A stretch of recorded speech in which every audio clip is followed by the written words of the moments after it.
جزاک اللہ خیر for watching my videos. آپ کے کویشچن کا آنسر دینے سے پہلے ایک چیز کی وضاحت کرنا چاہتا ہوں، وہ سورہ یاسین سے متعلق ہے. سورہ یاسین قرآن کریم کی بہت ہی بہترین صورتوں میں سے ایک ہے.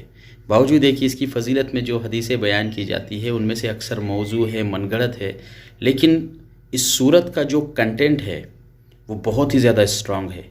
خاص کر ملحدین کے شبہات، ایتھیزم، ڈائزم اور آخرت کا انکار کرنے والے، عذاب قبر کا انکار کرنے والوں کے جو جوابات اس صورت میں دیے گئے ہیں وہ قرآن کی دوسری صورتوں میں نہیں ملتے. اس حساب سے اس صورت کا کنٹینٹ بہت ہی زیادہ اسٹرانگ ہے. لہٰذا سورہ یاسین کو ترجمے کے ساتھ اور تفسیر کے ساتھ پڑھنے کی ضرور عادت ڈالیں.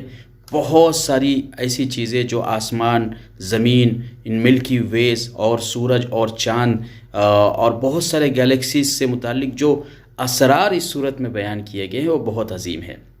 تو بہرحال یہ بہت عظیم صورت ہے. باوجود یہ کہ اس کی فضیلت میں جو حدیثیں ہیں وہ درست نہیں ہے. ہو سکتا ہے کہ بعض لوگوں نے انہی کنٹینٹ کی وجہ سے بہت ساری حدیثیں گڑھی ہو، جیسا کہ ابن الجوزی نے ذکر کیا ہے الموضوعات میں والیوم نمبر 2 پیج نمبر 313 میں، اور شوکانی نے جو ہے المجموعہ کے اندر پیج نمبر 979 کے اندر، کہ اس صورت کی فضیلت میں جو حدیثیں ہیں وہ باوجود یہ کہ درست نہیں ہے، لیکن یہ ہے کہ صورت کا کنٹینٹ اور اس میں موجود عبرتیں بہت زیادہ عظیم ہیں. تو اس صورت کو پڑھنے کی آپ عادت ڈالیں. آپ نے سوال یہ کیا ہے کہ کیا رومن انگلش میں صورت قرآن کی کوئی پڑھی جا سکتی ہے کیا؟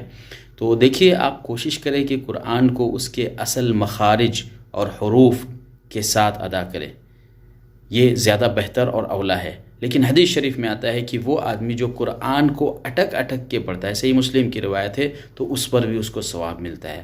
تو جب تک آپ کی پریکٹس نہیں ہوتی، جب تک آپ اس کے لیے آپ کلاسز لگا سکتے ہیں. آج کل تو ساری چیزیں آن لائن اویلیبل ہے. تو کوشش کریں کہ قرآن کو اچھے الفاظ میں، اچھے حروف میں اور اچھی آواز میں ادا کرے. اور خاص طور پر سورہ یاسین جو مطلب اپنے کنٹینٹ کے حساب سے بہت ہی عظیم صورتیں ہوتی ہیں. سورہ یاسین کے تعلق سے ابن کثیر رحمہ اللہ نے یہ اپنا ذاتی تجربہ ذکر کیا ہے کہ جب بھی انسان کسی مصیبت میں پھنس جائے تو سورہ یاسین جو ہے اس کے لیے بڑا متاوا ہے. تو علماء کرام نے، شیخ الاسلام ابن تیمیہ ان سے پہلے اور ان کے بعد بھی علامہ شوکانی وغیرہ نے وضاحت کی ہے کہ بہت سارے ذاتی اجتہادات ہو سکتے ہیں، اسے دین نہیں کہا جا سکتا جب تک کہ نبی پاک صلی اللہ علیہ وسلم کی صحیح سنت سے وارد نہ ہو. تو انسان کے ذاتی کرب اور انسان کی ذاتی حاجتیں کبھی کبھی اللہ تعالیٰ